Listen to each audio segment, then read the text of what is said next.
Hi, this is the voice of Heidie Calero with another interesting economic capsule on the Puerto Rico economy. Don't forget, those of you who want to receive notifications on more economic analysis, to subscribe to YouTube under the voice of Heidie Calero.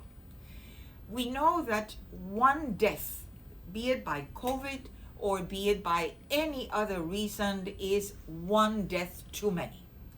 But we would like to know, why is it that the executive orders that the governor of Puerto Rico has established since March of this year, following the COVID-19 pandemic, whether they are really substantiated or based on, documented in terms of data that supports that the numerous restrictions that have been placed on the economy, where we have already lost more than 80,000 jobs since these executive orders started, even to this day, and that many small and medium enterprises, businesses, have just shut down, and they continue to shut down with all these restrictions.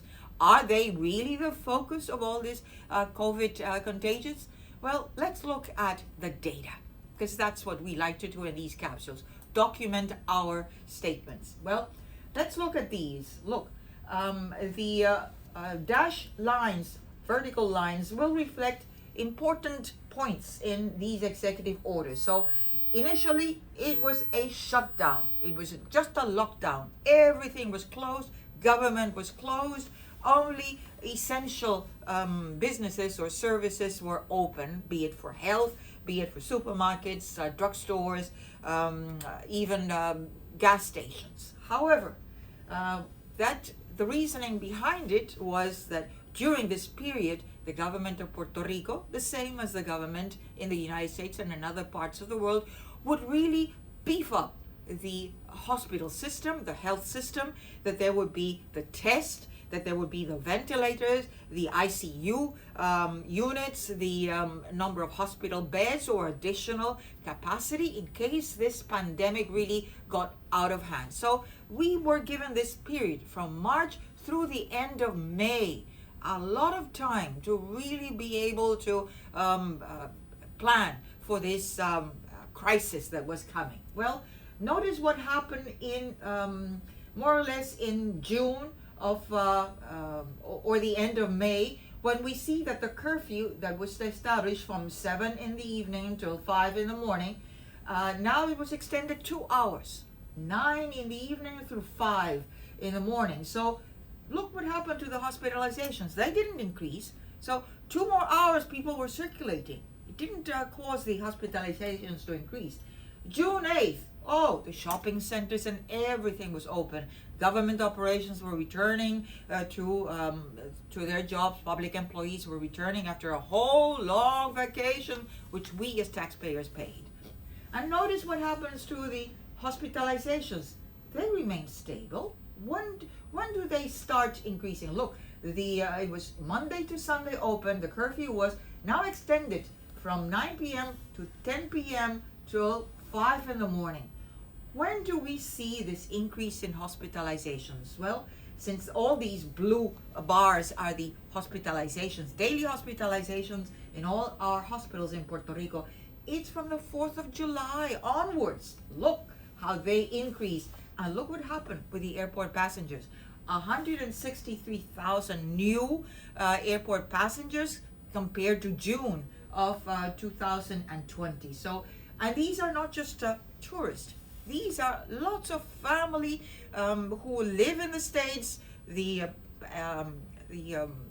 tickets, the airline tickets were very cheap, and they were coming to Puerto Rico. So it's really, again, all these gatherings, and personal responsibility goes to each of us individuals. We need to take care of that. We need to be empowered to be responsible. It's not the economy that opens up and is responsible for all these outbursts of COVID. Now, let's look at what happened now in another of the executive orders. Now we are looking at the start of August, and now we close again on Sundays. Now it's only open Monday through Saturday, and the curfew stays in the same time, 10 to 5. What happened? The hospitalizations plateaued. They didn't increase, but they remained at that same level. Now, let's let's look at the beginning of September. Another executive order. Now we liberalized now it's another additional day, Sunday, instead of Monday through Saturday. It's all the 7 days of the week, and the curfew stays at 10 p.m. to 5 a.m. What happened in terms of economic activity being opened up? Look, hospitalizations even declined. So it's not the economy that is really causing all this pandemic. And then what happens then, more or less mid-October? Well, guess what? All these political rallies in anticipation of November 3rd elections when they took place. And look what happened to these hospitalizations. And look at what happened to the airport. 143,000 new airport passengers coming to Puerto Rico. Now, let's see. Is there a crisis with the hospitals? Well, this is the occupancy rate throughout this period. The percentage of all beds that are occupied by patients, 60%. That means 40% is free. Look at COVID patients occupying these beds, about 10%. So where is the crisis? We ask ourselves, is this restriction for small and medium businesses to be going bankrupt, to be closed, people unemployed? Where is the stimulus? Where is the help? You want us to stay at home? And where is the income to really take care of all our essential services? I think we need to really take a good look at what these restrictions mean and where should be the remedy.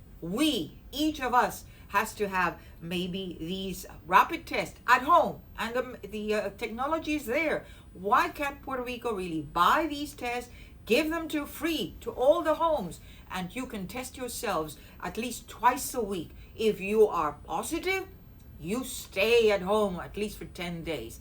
That's how we are going to really control COVID. Until the next capsule, stay safe. Thank you.